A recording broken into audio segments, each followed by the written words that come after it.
Hi there, I'm Bruce. This is Speed and Color. Today we're going to talk about flat track racing. You know what? I think flat track racing is really cool. I love the stuff. Speedway racing too, that's another one that I think is just great.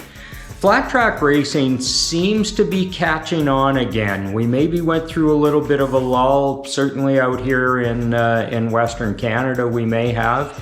But you know, it seems there's a resurgence. We're seeing things, and maybe it's been around for a while and I just am more aware of it now, but we've got Mama Tried, we've got Flat Out Fridays, you know, this kind of stuff happening in the US. I know that flat track racing is big down in Ontario. Looking at the Flat Track Canada website, I noticed that there's a Saskatchewan flat track organization. I imagine there's one out in BC. I'd sure like to hear more about all the flat track racing that's going on for sure in Canada and really across North America. You know, we've got drag strips closing. Road course racing is expensive, and you know, there are a couple new tracks in Western Canada, but there's certainly not plenty of them. And racing in general, you know, competitive motorcycle stuff seems to be a little bit challenged, and you know, for sure we're having issues finding space to do this and to run. There's also the affordability issue. You know, love road course racing, think it's great. Man, it's not cheap. You know, same drag racing is maybe a little more affordable, or can be, you know, if you're bracket racing, but still, you know, a fair investment there.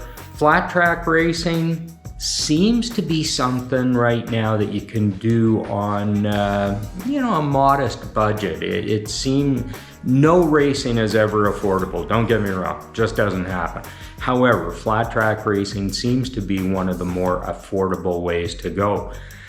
So really enjoyed sitting down with these gentlemen from Alberta Flat Track Association. They got some good stuff going on. We talk about a bunch of stuff. I do want to, I don't know if we really made note of it in the show here, so I'm going to make note of it now. The rules are available at Flat Track Canada. You just Google it. The website may be flattrackcanada. I don't know if it's a .ca or a .com. Anyway, if you Google it, I'm sure it'll come up. The rules are there. It appears that everybody's running under Flat Track Canada's rules. Pretty straightforward, you know, lots of classes, lots of different stuff going on. So you can go there, take a look at that. I do want to make one correction that I know in the interview here or in the show, we do talk about helmets, and it is said that helmet rating must be Snell. That doesn't appear to be true. There are 3 different standards that are acceptable for flat track racing. One is BSI, which I believe is British Standard, which is a pretty good certification. Snell is also acceptable, as is ECE.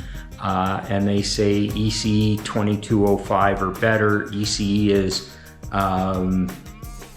though it's a European, I forget what the 3 letters stand for, but it's a European designation, the most widely accepted certification in the world. I believe it covers about 50 countries.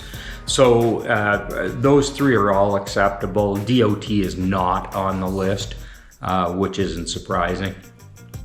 So you can go there to check that out. As far as classes, lots of different things going on.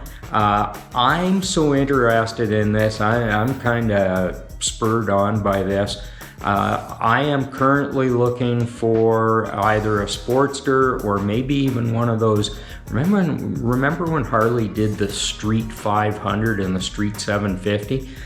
I don't know, maybe one of those would make a good flat tracker too. But I am in the market for a Sportster. I got some guys looking for me. We're going to see what we can find.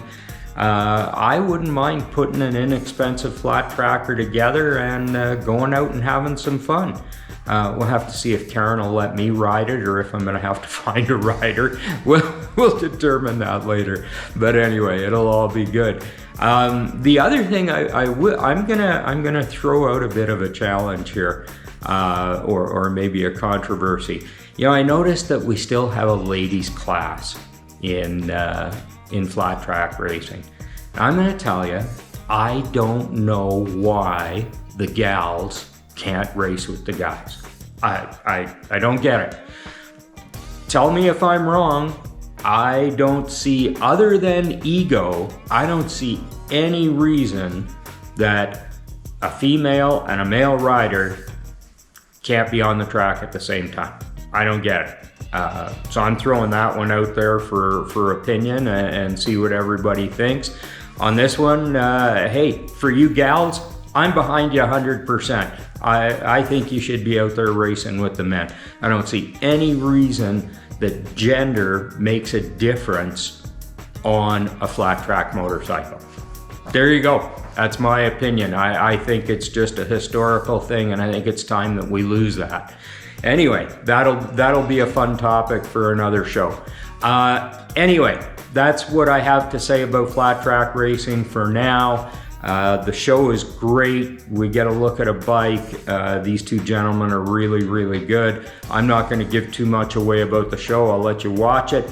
Thanks for being here. Again, check us out on Instagram. Subscribe, like, do all of that stuff, or follow on Instagram. Subscribe on YouTube. Check out our podcast on Apple Podcasts, Spotify, iHeart, and all those other podcast platforms. But do me a favor, subscribe on YouTube. It'll help our numbers. And hey, thanks for being here. Sit down, relax, enjoy.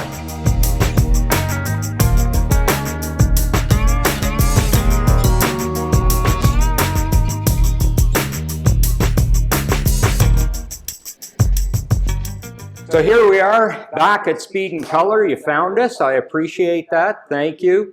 Once again today, I have to do a quick shout out to Ill-Fated Customs. Kenny and Jen have graciously allowed us to use the Prairie Emporium here. That said, it's a work day. It's a live environment. There's going to be customers in and out. Hopefully they don't wind up on camera, but they will be coming in and out. There'll be some background noise, but hopefully it won't be too bad. I just need to check something. There we go. So we're all good. Today's episode, we're going to talk to a couple guys with the Alberta Flat Track Association. That's correct, yeah. And there's no racing word in there. It's just Alberta Flat Track, right? Yeah. Okay, good. So Alberta Flat Track Association. I have Amir and Daryl with me. What we're going to do to start off is I'm going to allow each of these guys to introduce themselves and just tell you a little bit about them, racing background, history, where they work, where they did work, whatever the case may be. So Amir, let's start with you. Yeah, hello. Yeah, my name is Amir Qureshi. I've been, I guess since, first bike of 15 years old or 13. I've been riding and started racing at 16, mostly motocross, gravitated toward, did some flat track, really enjoyed the flat track, and now that a little bit older and the body's not quite as spry as it was when I was 18, the flat track is still demanding, but it's not quite punishing. Right. So I'm really enjoying getting back into riding again. Cool. Yeah. So what we've heard from Amir so far is that flat track racing is for old guys. Daryl, what about you? Well, my parents didn't allow motorcycles. I dreamt about them when I was Amir's age, young 16-year-old, but we broke through at 18, hid the bike in the woods, and didn't bring it home. So that kind of opened the door, my brother Doug and I. And we spent our life in the motorcycle industry. Doug just sold his business of 32 years 1 year ago, and so I got him off the couch, and he's coming out and along with 4 other guys to do this sport. I race motocross, ice racing, and spent 49 years riding since 1975. I was in the industry my whole life, and this is a way to keep up with friends, old friends, new friends. It's for all people. It's the fastest dirt bike racing there is. The story dates back for the flat track to 1975, August 15th, the one and only time that motorcycles have been on the Calgary Stampede 5/8 mile chuck wagon track. That was a truly exciting day. Canadian racers from all across were there. Yeah, I was a rookie, and quite frankly, I didn't know enough about the sport, so due to the size and the demand on the machine, I didn't complete the day. It was a 250 bike. Kaboom. Yeah, So lots of history, huh? Oh yeah. Yeah. Yeah. It's, So you mentioned Doug coming out, and that's something I wanted to ask you guys about is, I didn't even realize you guys were racing. I had seen you a few years ago at was it the Edmonton Motorcycle Show, and you ran on the arena surface on the concrete there, and it was a pretty entertaining show, and I thought it's cool, and there were some bikes and stuff. I had no idea you were running up in Olds. You're the best kept secret around. What are you going to do to get the word out and get some new people into it? Racing, as you know, with the closure of Race City, racing in this part of the world is pretty limited. Blackfoot Motorsports Park is on, soft ground. Don't know what's going to happen there. So motocross may go away. We don't have a lot of options. We've got a new road course north of the city, but it's expensive and it's more aimed at cars than it is at bikes. I think it's great to have a competitive racing series. How do we get the word out? Well, go ahead. I'm just coming back from years of inactivity in the racing, but it's getting a hold of the old people. Everyone's older now. The kids have grown up. They've got more time, so a lot of them gravitating back to the sport. Yeah. So and then they know, the younger people actually just love it too. I mean, we've got it's their son, like Riley Wells is the son of Terry, and so he knows that's how he knew about it, and he's one of the fastest guys around. He went to Ontario to do the national races. It's great to have someone of that caliber in mixing it up with us, and so we can only get better, and Right. And brings the younger people in as well. I mean, it's turning out to be, if you go to the track, there's so many kids. It's a family, the pit, there'll be a whole bunch of mini bikes, in this one pit, and then a whole bunch of them. The kids are milling around when we're doing the riders meeting, getting ready to go, and they're all dressed, all excited. So the kids they're loving it. Right. So, but there's been, like I said, the resurgence, mainly because empty nest, so now there's time and there's some money to put stuff together and get back out there. It doesn't seem like you once you learn how to ride a bicycle, you sort of don't forget, although coming back, the muscle memory's kind of there. You have to get used to it again, but you don't really forget that much. Right. So everyone's going pretty fast. Like we're hitting over 120 down the straightaways. But you mentioned kids, and I understand that kids. I hear this a lot around events where we're family friendly and they want to accommodate kids and everything. I mean, guys, let's be honest. Calgary, if you put on a Petunia Festival, you'll have everybody out there in their Birkenstocks eating their sprout sandwiches, enjoying the day and stuff, right? You talk about motorcycle or race car, people are gone. They don't want anything to do with that dirty, smelly, scary kind of stuff, right? So what are we doing to get motorcyclists into this, to show it to, that's our demographic. Those are the people we know are interested. So how do we get more motorcycles to show up out at Olds to a race to enjoy it. Well, Bruce, you knocked the nail on the head. Blackfoot Motorsports Park, or Blackfoot Motorcycle Park, the Wild Rose Association, that's been going, like I was out there in the 70s and watched the World Championship. The best of the best. It was an FIM, Federation International Motorcyclist, Right. World Championship.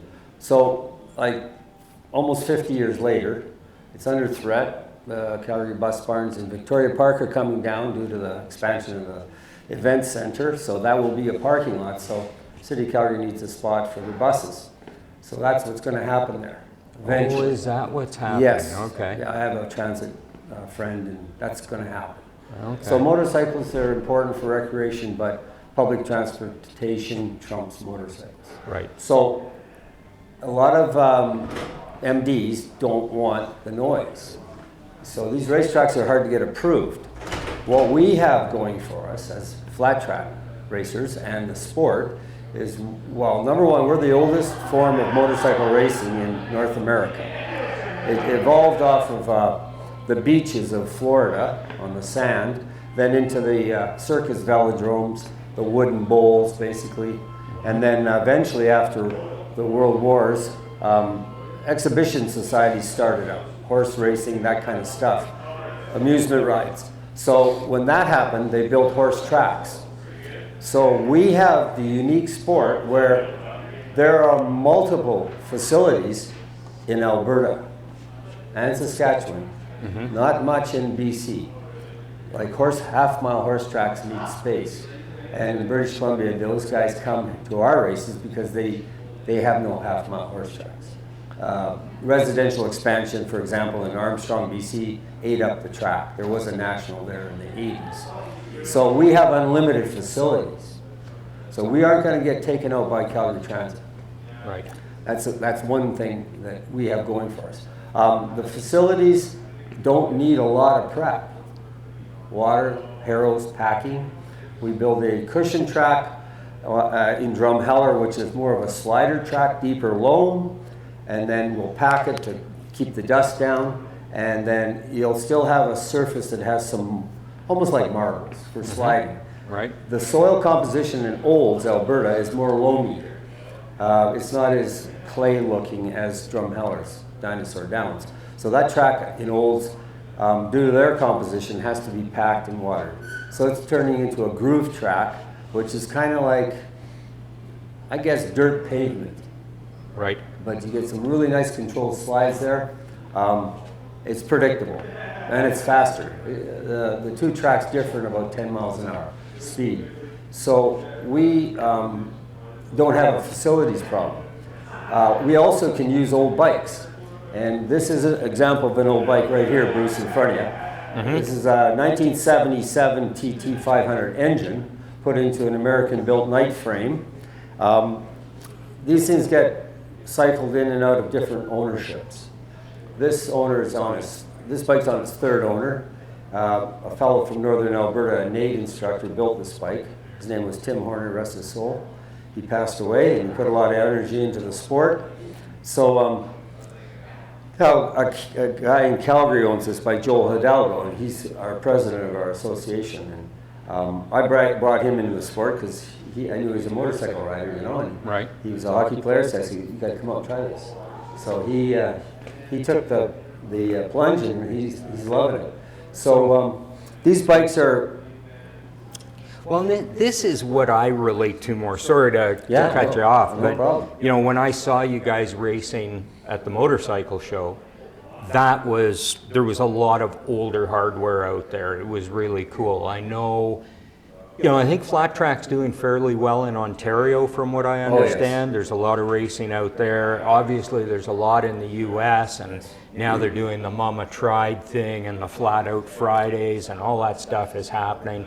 I will say that I find some of it a little too novelty. I get it. It gets people out on scooters and whatever, and gold wings, and it's all fun and what have you. But it is a novelty. It's not, to me, it's not serious racing. What you guys are doing seems a lot more serious to me. And seeing you at the motorcycle show, it was the old hardware that I related to. I know that, you know, we're taking current Honda dirt bikes and Huskies and whatever, turning them into flat trackers. It's still cool, and I'm all about competitive racing, whatever form it takes. I don't relate to it as much. I relate to this style of flat track bike. Yeah, we have, like for the kids, it's modern mini bikes, and they race on the infield at Olds. Our season 2024 is all going to be at Olds, Alberta. It's a great track. It dates back to 1976. We had national championships there for 3 years. So now we have the sons of those riders. And we're approaching our 47th year. And we had some time out where we weren't there, but they welcome us back. They enjoy the sport. We start at noon. We respect church on Sunday morning. We don't make noise before noon, and the residents. We're done by 5 and as early as 3:30. We have 16 classes. We also invited the quads, the dirt track quads, into our world, and that's been a great addition. They're 1.5 seconds slower than the motorcycles. They're quite exciting to watch. They go 4 abreast in the corner, and they're open wheel. So there's a trust element. If they touch, it's a beach ball, basically. Right. And they're on 450s, and they're also on 2-stroke 350 Raptors, which are the twin-cylinder 350 2-stroke, and they sound like a screaming jet. They have 6-speed transmissions. These bikes, the younger guys will ride the modern motocrossers, lowered and maybe modified, and maybe not, just tires. So that's an entry level for them. Some motocross guys get hurt, and so they still want to race, but they don't want to get hurt more, so they will come and try this. The vintage bikes, this is a framer, it's called. They're lower, they have the geometry. You can take a stock frame bike and cut the head and bring it in. You degree it inwards, so it's steeper on the front axle. They'll last for, like, this bike here has been in use for 30 years. Right. Right. On and off, you know. So it's not, you don't need a $15,000 brand new bike to do this sport. No. Very inexpensive. Tires will last, like, if you're a beginner, this tire is going to last you several years. Right. And if you go faster, you're going to still get a year out of it. You know? So let's talk about getting into the sport, because we just talked about how do we get people to come out and see it and everything.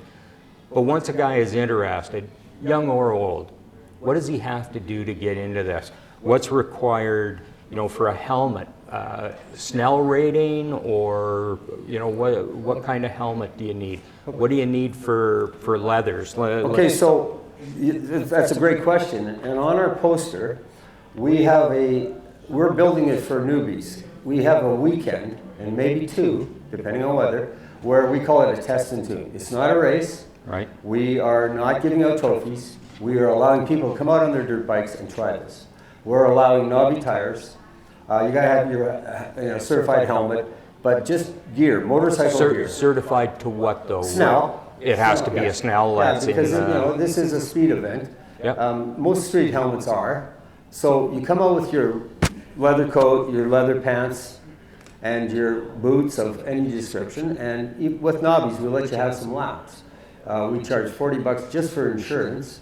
That goes straight to the insurance provider. And you can do as many laps as you want. On Saturday, June 8th, and Sunday, June 9th at the Olds Regional Exhibition. So that's our first test and tune. 2 weeks And later. that's in conjunction with their exhibition, is it? No. Oh, no. No, horses and motorcycles. That's separate just days. the name of the facility. Location, Gotcha. yeah. ORE, It's called, yeah. Olds Regional Exhibition, 1899. It's one of the longest surviving horse tracks in Canada. Okay. So you come out, try it on your, say, 250 Kawasaki dirt bike, and if you take a shine to it, then simply you just go get yourself a used tire. Most of the racers will give you a used tire for free for the back wheel. They're 19-inch wheels on motocross bikes. Get a hold of me, guys. I'm in the world of used tires. And You've got a stack that's sitting there, yeah. You got a stack. So you can come and try that. I'm going to let Amir describe all the gear here in a minute, but you don't need this kind of bike. but your any dirt bike, your dad's dirt bike in the garage. So your leathers, no rating, no safety rating, no requirement there, just as long as they're full Well, leathers. it's if you want to be foolish or not. You want to be armored up and padded up because to fall off in 120K is not going to be the most, Even in the dirt, right? Well, you'll slide along, so you want to have material that's good for abrasion. Like leather is really good for that, and will let you just slide along. I've got knee braces, elbow pads. I like to have shoulder pads because I've gone, even motocross, I've gone flying over the bars like once a year. And Motocross gear is good. And then I've even had where the pad has seams on the inside, and they're embedded in my skin. So I had a good, I didn't break any collarbone. Anyway. Now, you guys talk a lot about the steel shoe, and that is part of the gear. Do you need that if you're going to do the novice thing with knobby tires? At what level do you need that steel shoe? And do you maybe want to tell us about, if you've got one here, show us? I'd say it's quite important because if without the steel shoe, you end up, if you put your foot down, it'll grip and grab the surface, and then your leg will be flipped back. Okay, so even in that test and two, you want to borrow a shoe. racing, You want to borrow one. a boot from somebody. Enough of the riders there. So in lieu of this, a smooth sole boot like this. Motocross boots tend to be grippy, but some are like this for sliding. Because even on a motocross track, when you put your leg down, you can rip your your knee. So these work good, and then duct tape for the testing too. Okay. Wrap the boot in duct tape, and you're only lightly pressuring your left foot. This is a third wheel when you're really going fast, but for a testing tune, you got to get used to it. You're not going to be going 120.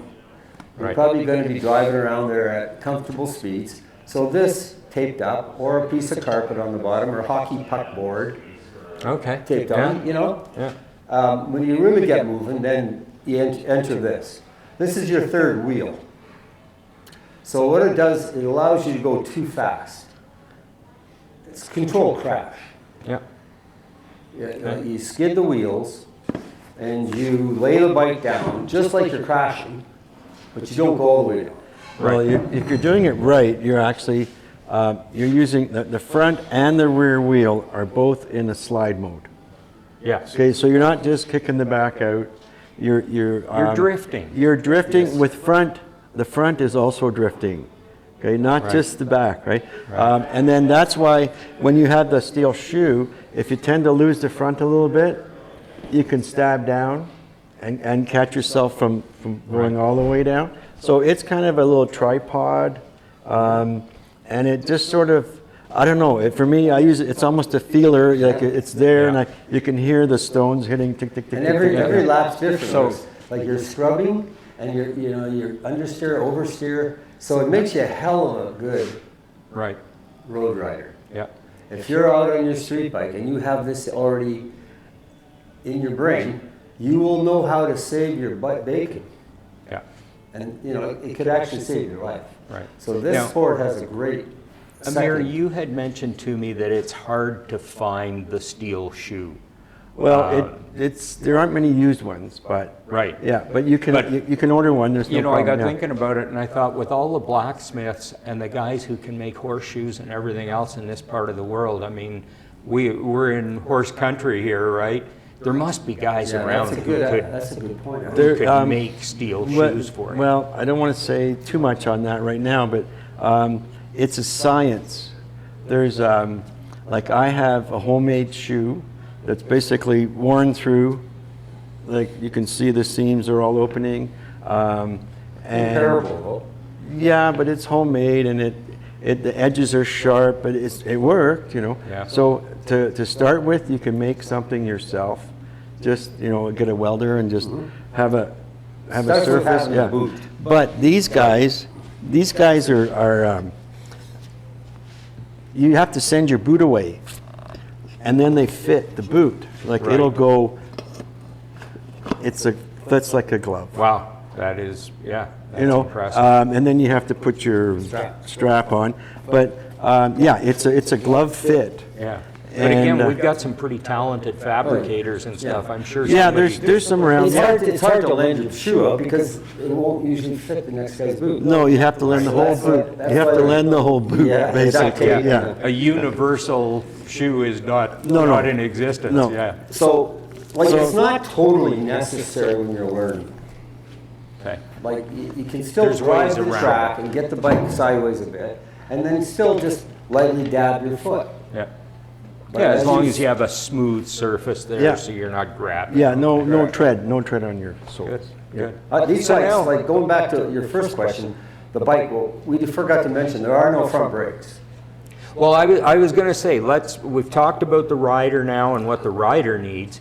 Let's switch over to the bike. And even though you don't need this quality of bike to get started, let's talk about, what it takes to go racing and kind of what the goal should be or what we need to do. And, questions I would have are safety wiring. Do all the bolts have to be safety wired? Or nylocked, or where are we at with that kind of stuff? So you know what, you're absolutely right about the brake and everything. I'm going to let you guys start right here at the front wheel and take us through the bike, and preferably take us down this side of it. Okay. And then what we'll do for the folks is we'll turn this thing around and we'll cover the other side of the bike, and they'll know all about it. Sounds good. Go So, for it. starting Yeah. with the front, no brake, as I previously pointed out. It's a spool hub. So where do you get spool hubs from? Well, old CB750 Honda street bikes. I have a Yamaha one. Yeah. So that's record yard material. That's cheap. Okay, so question for you. Yes. If you're starting out in one of the classes, if you simply take the disc off No, the wheel. just the lever. Oh, that's all you have to Motocross do? guy comes Okay. out testing tube. We make you remove the right-hand brake lever. That's it. You can leave Okay. the disc on, the lines, the reservoir, because without the lever, you can't use the brake. If you touch your brake going in the corner, Yeah. you're down Right. instantly. There's no. But I just wondered There's how no much forgiveness. of, There's of no it forgiving you have to there. remove, Yeah. right? Yeah, no, And- just the lever. And will a wheel that accommodates a disc, will that wheel work? I use my 21-inch knobby tire on the front. It doesn't dig the track up like a knobby on the rear does. Yeah. So, like I said, for test and tune, we just to get new people into the sport, we'll allow just bring your stock setup. I didn't even lower my 250, and I got second in the class, right? I put my vintage hat on because I run Makos also. Yeah, just for a new person coming out, basically disconnect the front brake, whatever it is, some kind of street-oriented dual sport kind of tire in the back will work well. Adventure tires work. Yeah, actually, what I use is a trials tire. Okay, The trials bike. Yeah. And that actually works really good in the cushion. I kind of run the edge where there's more dirt, and it digs in nice, and away we go. Nice. Okay. And So going to the So front forks. wheel not hard to come by. Yeah. And then on to the forks. Okay, so the fork. These particular forks are these are Italian Cerianis. These came on Bultaco motorcycles, Osas, a few other brands over the years. Road race bikes. They don't need a lot of modification. 10 weight fork oil, soft forks is what I'm saying. Motocross is much stiffer because you're hitting bumps. So these are from, motocross works. It can be stiff. You can ride with stiff forks. The handlebars are a flat track bend, so they're kind of like rototiller, wider. They don't have the crossbar, with the crossbar pad. So they're kind of like a street bike set of bars. The throttle here is a side pull. Why is that? So the cable, first of all, on a side pull goes out 90 degrees and turns. That's so the guy who's passing you doesn't come in, stick his handlebar in here, hook your cable, drive away, and make your throttle go wide open. Right. This is not good for your health.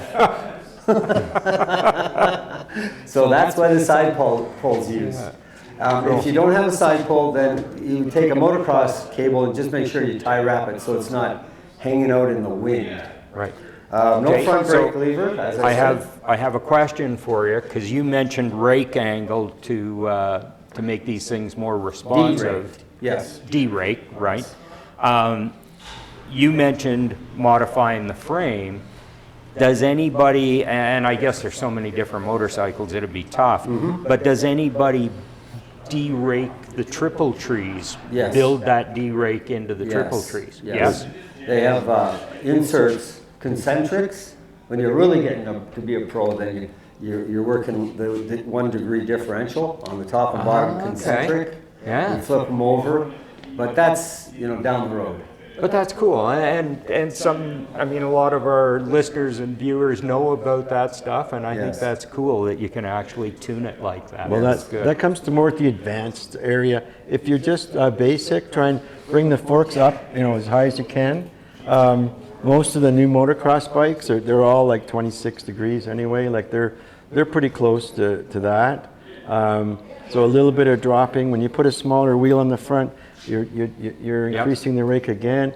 So I'm sure for that first couple of seasons, if you're worried about this, you're worried about the wrong stuff, probably. unless it's creating an issue. But we should finish this bike, and then I'll do a run through on on setting up. So don't forget, we want to do the side that the cameras are seeing right now. Okay, before we leave And then the we'll come over forks, here. like our sport, people share information. Right. We're not about secrets. I mean, some people may be, but like I myself, I tell you if you were going to start out, 29 inches, center of the axle, top of the fork. Okay. Okay? So that would, if you got 31, you just move your forks up through the tree 2 inches. Now you're 29. Right. That's optimum. Gearing olds, well, on a 450, 1347.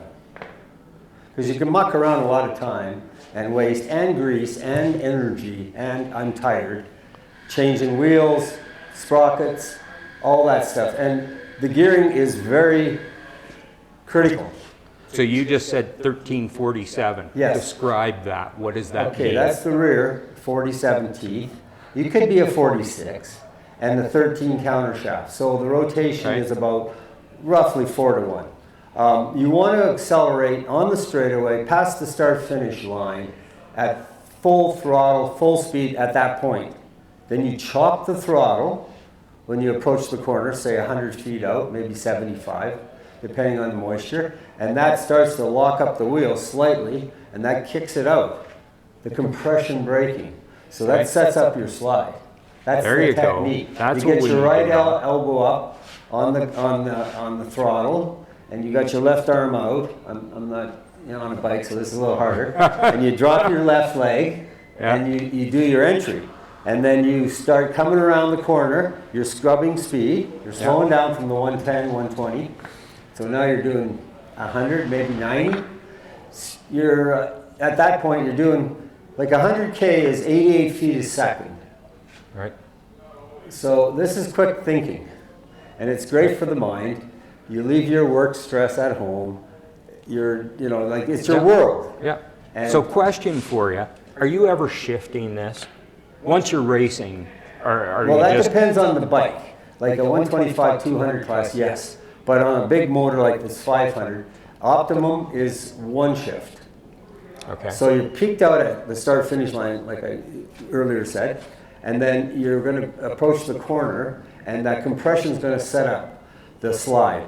So now, when you apex and start coming through corner towards corner 2, you may, on certain motor sizes, have to nick it to fourth to accelerate out of the corner 2, down the back straightaway, repeat for 3, 4.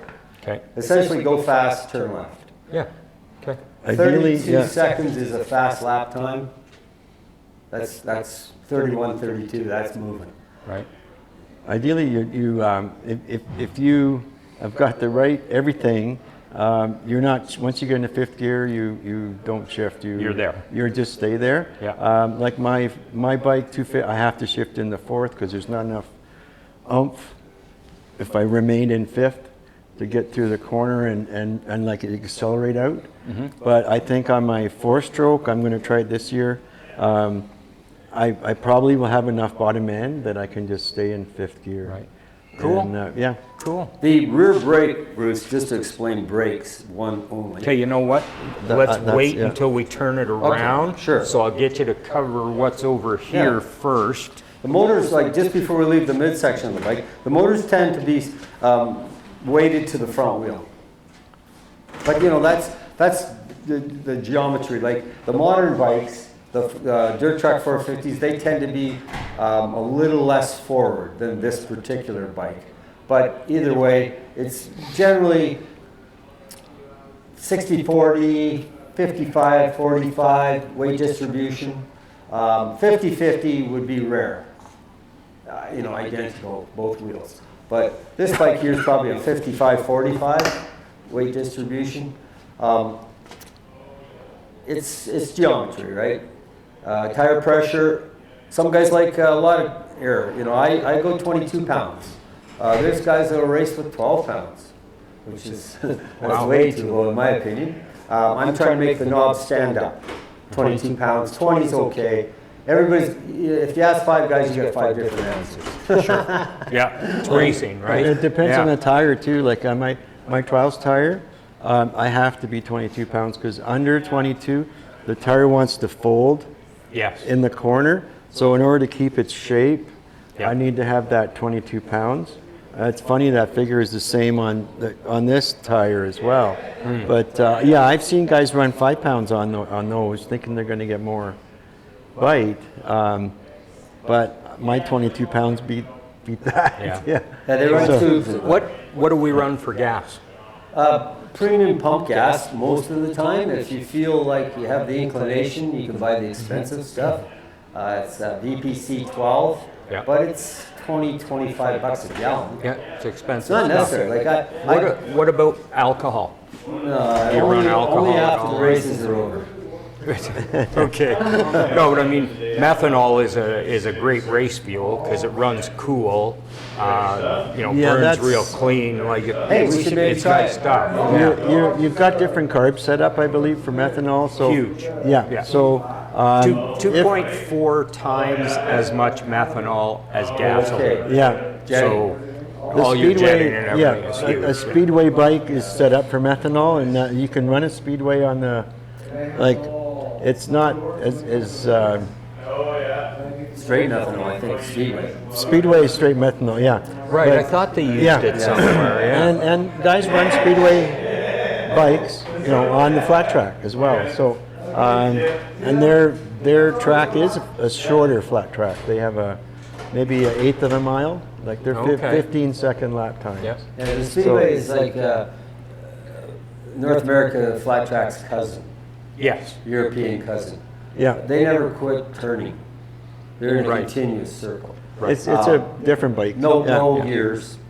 Yeah. No transmission. Yeah, no transmission. Yeah. Yeah. It's They're very cool bikes, though. yeah, it's very similar. They run cinder track. Okay. So yeah, it's there's some in California. Nice. It takes a whole different facility. Do we have anything else on this side of the bike that we need to cover? There's the chain, there's the gearing, number plate. Okay, so here's the swing gear arm. Here. that you brought Here, up. I'll let Okay. you head around here. Oh, okay. No, You're okay? So on the actual sprocket, you'll see a spinner. It's a triangle-shaped thing, wired, to hold it on the sprocket. These are called quick change wheels. So when you take the wheel off and do this spinner on both sides, you have one on the disc brake and the sprocket, then you can swap. So instead of taking the tire off the rim, you swap the tire around and reinstall the sprocket on the fresh side of the tire and put the disc on the worn side. So this one particular bike's been one race on this side, so it's got some scuff on it. The other side has the marks of new still on it, so that's the fresh side. So that's called a quick change wheel. This particular bike's got 40, let's have a look, they're printed on the side, 44-13 on the front. So that's the ratio that this particular engine runs at the half mile. Once you figure out the gearing for a half mile, you write it on your trailer door or if you're a secretive guy, you put it in your wallet. But other riders will come by and check your door on our trailer. They come and check the door. I got them all written up there: North Battleford, Drumheller, Pemberton, Right. DC. It's not a secret. Go ahead, guys, have a look, because it'll make the other guys less frustrated trying to change the gears, miss a race. You're covered in grease. So let's just get it done, get it set, and let's go. Let's go racing. Very good. Well, you know what? Why don't we flip this thing around and show everybody the other side of the bike? Sure. So, got this thing flipped around, we're all set, and Daryl is just itching to tell us more about it. Okay, so one part we missed when we were talking the front are these fork protectors. A lot of abrasion coming off the back of another bike's wheel. So if you're, say, in second or third place and you're chasing for the lead, you're going to come into a dirt storm. It's like a water hose full of dirt getting fired at your body, your face, your bike. So the rocks and the pieces will chip the fork tubes, and now you've got a big problem. So these keep the abrasion off the shiny part of the fork, and you won't get nicked up, and your seals will keep working, and thus no leaks and no grief. This is a kill button attachment here at the front. So if you come separate from the bike, you crash, it'll shut the engine off. The pipe here, you notice it has a very severe bend coming out of the head. That's because when you dive into the corner, the front wheel comes up on the fork and it will touch the pipe. So that's been modified to not rub on the pipe because it slows the wheel. And let me back up to the safety switch there, because we have to remember there's people listening who can't see what we're pointing at.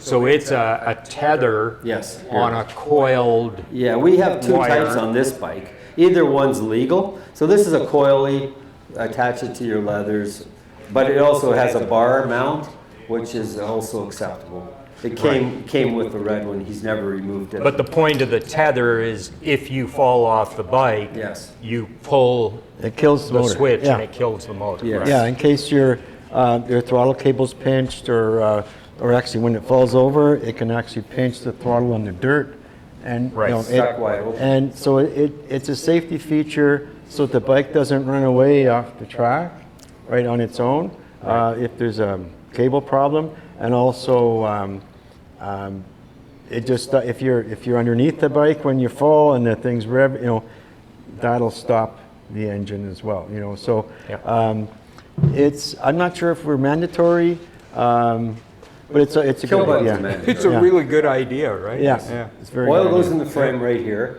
But it increases the volume of the oil. It's not just in the engine. It also has extra oil up here. So more oil, it runs cooler. Yeah. So it's got a reservoir under the tank, and the lines go down to the engine on the top of the head. The carburetor has a K&N air cleaner. Dirt trackers use K&N because when the paper gauze gets dirty, it's suspended with oil, and they actually work just as good dirty as they do clean. Right. And then we put a ladies nylon on the K&N sock to keep the chunks away. So if Right. you look down, you can see the nylon over top of the air cleaner. And of course, it doesn't have to be a ladies' nylon, Okay, men's nylon. Yeah, in this day and age, Daryl, we can say that it can be anybody's nylon. Okay, exactly. Or a hockey sock. Seats are small, it looks like a little single solo seat. When you get into a head shake at speed, you push back.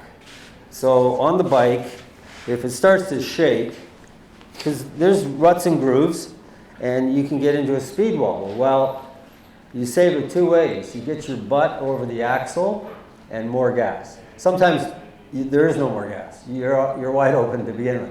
So you push back to get your butt, there we go, over top of the axle. Transfer weight to the back wheel. Right. Don't come forward, because in a shake, if you come forward, you have amplified it.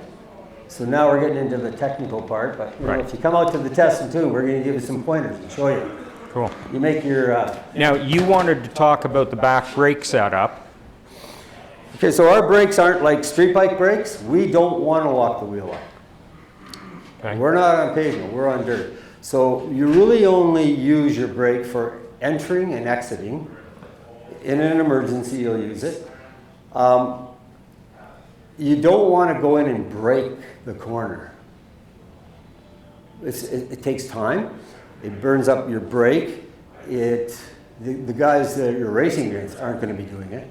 So you're scrubbing speed with the tires and the hot shoe.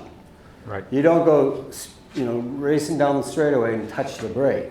Well, the engine braking will do that. That's correct. Yeah. Amir. Exactly. So the brake's really just for entering and exiting the track, or someone crashes and you got to stop quicker. But they don't lock the wheel. And it's quite a modification that you've made on this bike, I take it. Yeah, it's on the right side. This particular bike hit the post in corner 4 3 years ago at Olds. Joel got a little high in the corner. I mean, it could have been severely worse, but he shaved this whole side off. And so the pipe's dented, and this had to be rebuilt. But had it caught on the front of the engine, it would have stopped it dead, and he would have come off the bike. And that's a high-speed area, corner 4. Right. So he's learned his lesson, and he's riding away from those posts. They're not your friend. We line the hay bales around the post, but still. Yeah.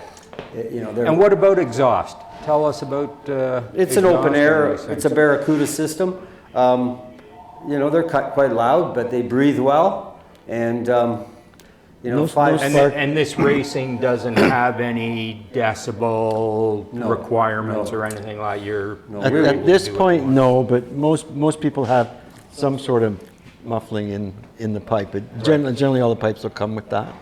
But you can get, I guess, like a straight pipe. But yeah, we've done sound tests with ORE, Olds Regional Exhibition, and the RCMP were there, and we make some noise. But their viewpoint on it is that they actually get noise complaints from weed whackers and lawnmowers too. Okay. They told me that. Right. So it's a give and take situation. We're not, like I said earlier, we're not trying to do this in the morning. We shut her down at the end of the day, which are 5 o'clock or earlier. I'm glad you came back to that. I was going to ask you about that. Let's talk about dates and what happens each day. What your times are on race days and stuff. Are people... Can I grab that poster there, and that'll help me out on the Sure. dates? Do people know that they can go home by 5 o'clock, or should they be expecting to be there until 10 o'clock in the evening? No, it's a full day for the riders, but for a spectator, they could get the whole show in for like 5 hours, maybe 4 or 5 hours. So when you say a full day for the riders, when is the racing done? When do you finish? Our goal is 5 p.m. and then we do 2-day events on our poster for 2024. The earlier mentioned the test and tune, June 8th and 9th. Then we go to a rain date in July. We have one event per month, June, July. We have 2 in June, but one's a test and tune. Then we have a July rain date, alternate, and then we have an August and a September. So it's a 6-race series over 3 weekends. So the Saturday race is points, Sunday race is points, and then we have 2 weekends of test and tune. Or a rain date. Where one becomes a rain date if required. So the reason we do 2 days, Bruce, is because say you're coming from North Battleford, Saskatchewan, and it rains a lot. Right. So we always have the second day. So if the clouds stop, the track can dry out, and then we pack it, and we can have a great Sunday race from a Saturday rain out. Right. So we always do 2 days because it's just too far to come and then say, guys, it's rain, sorry, you got to go home. Well, even if it doesn't rain, you get 2 days of riding, so it makes the whole trip, So this is Olds, and you guys wait until noon to start, is that what you said? Yeah. And then you plan to be done around 5, okay? Yes. Now, you mentioned Dinosaur Downs. Are we doing any racing Not out this there? year. Not this year. Not this year. Okay. We've been in and out of Dinosaur Downs over the last 10 years, but currently we're at Olds, and up the road we'll probably be back in Dinosaur Downs. Okay. But currently 2024 is all at ORE, or Olds Regional Exhibition. Okay. Good. Our admission is actually, we're extending the offer this year from 2023. We don't charge admission for spectators. That's our inflation fighter. We're allowing the public to come, no charge. They have a great new aluminum grandstand with a cover.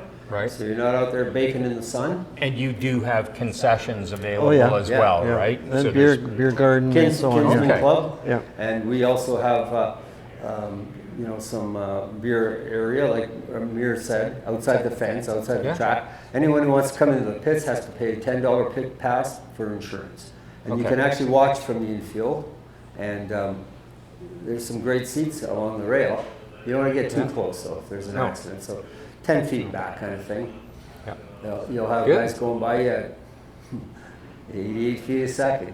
Get Just your, to, get your camera ready.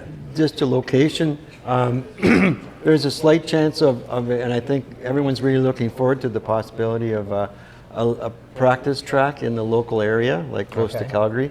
They have one, they have tracks up by Edmonton that can be used for practice, but we're lacking that in Calgary. So everyone keep their fingers crossed and hope it comes together. Very good, Yeah. very good. So thank you for covering that. I do want to jump back here because I noticed something else that I wanted to ask you about. So this bike does have a kickstart, but I know you guys don't like, or at least Daryl doesn't like kicking them over, and you do have another starting technique. Yeah, there's a lot of compression, Bruce, and this is, you can start the bike with, you know, your, Electric starter. Yeah. yes, the modern bikes have electric, so Amir's got some electric start bikes. We use a ratchet starter on a 3/4 inch drive that goes on the crankshaft of this bike, and if the battery goes dead, then you got the backup to the Kickstarter here. Right. That's more of a specialized, like what you're talking about mostly are the die-hard, the guys that really have been into it for a while and they want all the best equipment, and so this is where you end up, Yep. you know. And then when there's, I'll talk But about where you start. Sure. Yeah. Your starter is similar to what they would use, I believe, in go-kart racing. Yes, yeah, it's like a being- little, say, a Toyota Mini, like 4-cylinder Toyota Corolla Right. starter, Right. on a little steel basket with a battery below it, and Yep. you insert it on the crank on this side, and Yep. then you have to pre-roll the crank over compression, Yep. so that, you know, the starter can work, because if you Being- just shove it in there and it hasn't gone over top dead center, Yeah. the starter will stall. Right. Being a drag racer, I'm sure you guys have seen Yes. the starter motor that goes on the Yes. blower snout Exactly. Oh, yeah. to start the Same car. thing. I So think the Formula One cars have the same kind of, I think they have yeah, a because similar... they roll yeah. out a battery pack, right? Yeah, Yeah. exactly. You're just leaving that 20 pounds in the truck. Yeah, Exactly. absolutely. Yeah. The Makes battery, makes the the bike starter. lighter. Yeah. Yeah. Yeah. Cut down the Great. weight. I think we've covered the bike pretty well. Rear suspension, you didn't talk much about Okay, that. so it's, you know, soft basically, you know, medium soft. Okay. It's shorter distance, so you're not, you know, long travel. 13.5, 14-inch shocks. Yep. They modify the motocross shock. They'll just turn the screw adjuster out and drop the back end. That's a cheap way of doing it. You can change the arms below to drop the back end. But you know, for starting out, you don't need to do all that. I mean, if you're a tall rider, you wouldn't do it anyways. Right. I have Right. to shorten up a 450 because I'm small. But tall riders, they just jump on. One thing I want to add, that what we're doing this year is we're bringing out a vintage bike group that has been out of commission for 47 years regarding the old track. And these are Spanish Bultaco motorcycles. They were built up until 1978, and they made a specific bike for the Houston Astrodome indoor short track. It's called the Astro. And in the United States, they've got a rejuvenation of this class going. Cool. It's called the Astro Cup. For you internet types, check it out. I've seen one of the logos is the running of the bulls. There you go. And so we'll have 4 of them at the track this year. And Nice. they're all in different stages of restoration. And they will run in a vintage 2-stroke class along with Amir's Makos and some old Can-Am, the only Canadian built ever dirt Yes. bike. Yep. So there'll be several Can-Ams, maybe up to 3. Some old Yamaha air-cooled 360 single. That was kind of like the entry-level Japanese dirt bike before they started motocross. DT 250s and DT 360s. So there's a couple of those out there. So I think around 9 riders on the old 2-stroke vintage. Nice. That'll be a good show. Yeah, they're That'll all be a air good cooled show. and they're all, Yeah. you know, Very cool. 45 to 50 years old. Great. Thanks for sharing that. Amir, you wanted to talk about some stuff. Yeah, let me, one point to here, if I've seen, if someone's like a crazy enthusiast, like you would, not crazy, Like but, you. but you would actually have the shifter and the brake on the right side. Yes, I was going to Okay. ask you about Because that. on my Mako, what happens is when I go into the corner, like it's low enough, the dirt hits my shifter, and it shifts for me. Right. Yeah. Right. Not when I'm planning to. Right.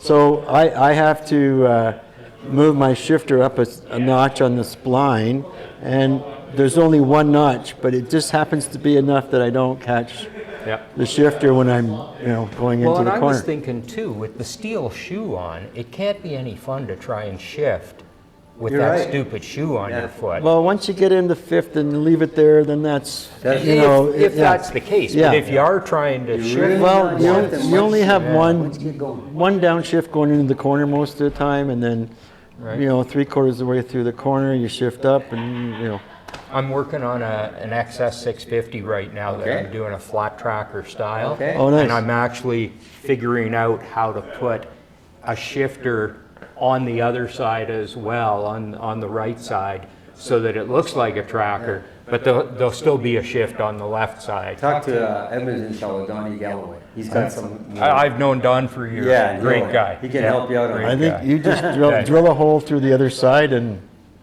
maybe flip or you have to get a custom Oh, shaft some built or rod something. ends Yeah, and- weld up and- the case. Yeah, Yeah. yeah, Get a we'll seal. make it happen. Yeah. Yeah, Cool. the Astros, they're right-hand shift, right-hand brake. Okay.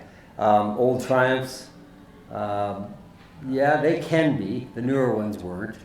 What else? I saw a Mako.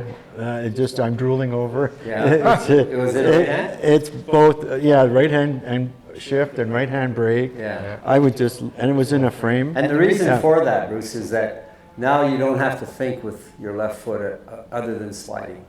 Right. Because like you said, the steel shoe, you got to, they're awkward, and now you got to bend down lower to hook, get in over top of the steel. Yeah. To shift it. But like Amir said, it's really only a first lap problem Yeah. because Well, you're we'll, once you get going, you're not shifting. We'll One- do some more work on design and stuff, and we'll see what happens here. We are kind of running out of time here, guys. You had a couple things you wanted to touch on quickly. Yeah, I wanted to run through setting up like a vintage bike, like Okay. basic setup. Mine like budget wise, I got myself a trials tire for the rear because it was 18-inch, and it's difficult to find an 18-inch proper flat track tire. Right. Although now there's so many of these dual sport tires that would work. Anyway, a trials tire on the back. I didn't do any suspension lowering, and I just went out. Bike that was very tall for me, so I might consider doing some lowering on that bike, but it was my first time out, and I was just trying it. But I had to get Riley to help me on the bike, and then hold it so I didn't fall over, and all this stuff. Anyway, so as far as like setting up a vintage, I remember my Husqvarna. I was able to bring the forks past the handlebars. There's a rubber mount on the bar, and you loosen it off. I could pull the bars back a little bit, slide the forks up. I had the forks up like here, and then I left the rear shock at 13 inches travel, so I had a stink bug. But if you're winning, who cares what you look like? So that worked to make a steeper fork angle, and it just worked. It was on a Husky 500. That was great. So as far as setup, you can drop the forks as much as you can to steepen the rake. You might leave the rear shock. It depends how tall you are. You can leave it. I did a thing on my RM 250 where it had the full floater suspension, and you could actually, I could stick a piece of 2x4 in there, and I'd limit the rebound, so it stayed low. And I've then seen guys actually tie down the bike low. you can strap it. Just for a first timer? Yeah, you know? but I wouldn't do it because it comes loose and gets tangled up in the wheel. I wouldn't recommend that unless you have a chain with. More on the you would outside. use a chain and Opposite blocks. to the Yeah, Right. chain. you can back off the shock preload to let it sit lower. I'm going to find out now because this year I'm using a lowering link on the bottom that's adjustable, so I can set my ride height. Oh, okay. I can drop it about 4 inches. Yeah. I got my. Because you're using a mono shock. I'm Single switching. shock, like, I'm switching to referred the newer bikes now. I got my forks lowered 3 inches. So Internally, eh? yeah, I had to get a new spring, and so now they're 3 inches lower. These are modern 450 forks. This is these that's forks are much bigger around than these forks will go on, like they came off KTM. I had them on my Husaberg. They're going on a Husqvarna shortly. So that's one thing. So, Bruce, like, the thing about flat track is community, it's family, and people will help you. sure. You'll come over, and people do things differently, and they compare, and they, tell lies or not. And, there's always someone who'll give you some advice. Absolutely. Veterans help young guys, and, there's ladies out there racing. So we don't keep secrets. Right. Well, We're trying to help the sport. there's one thing that I've from years back is when I would set up for ice racing, and the same thing for flat track. What the handling dynamic, what you want, probably best to see it from this side, is if you had a straight bar and it went through the axle here, it goes through the crank, it goes through the swing arm, and it goes to the rear axle. If you have a straight line right through there, you could probably, bike's quite close, and that's the ideal setup, is to have this. Because Pretty level. Because then you're not having, I don't know, maybe there's torque effects if you're out of adjustment or whatever, but it makes for very neutral, good handling if those are in a line. So if you're setting up like even a modern 450, you can just take a long bar and just see where you are. You might lower the back a bit. You might drop the fork a little bit. Yeah. Try and have that go through both your swing arm and the middle of the crank, as well as the axles. That's So you know what? I'm going to cut you off at that point because we are over time, and I know Kenny's got some stuff going on in here this afternoon, so we're under constraints here. I think we could do this again, and we've still got a lot of stuff to talk about. Sure. You asked if I'd come out to the track. Absolutely. I'm going out to watch anyway, so I might as well bring cameras with me. We'd love to have you on board. Guys, it's been great to do this, and like I say, I think we should do another one. Maybe we'll do it at the track this time. Sure. Once we get out there. So you can hold that poster up. I'm just All going you to newbies, say, June 8th and 9th. Come on out with your dirt bike. Get your dad's dirt bike out of the shed, whatever you got. If you got a street bike, street tires don't work, so you'd have to get something more aggressive than that. But come out, give it a go. If you haven't got a bike, come and see me. If you got your gear, I'll let you take a few laps on our Franken bike. there you go. Yeah. So quick shout out to Jen and Kenny and Ill Fated Customs. We really appreciate being able to use this place. It was wonderful.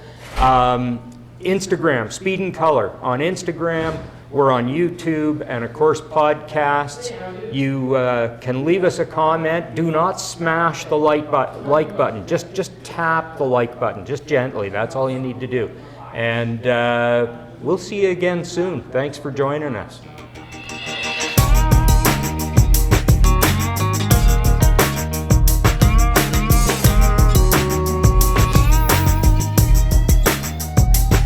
Okay, I missed something on the tires, but next time. Next time. Yeah, I we wanted. covered a lot of That's good what area. I've noticed, guys, is just thinking about everything we didn't talk about. Frick, we could go on for another hour.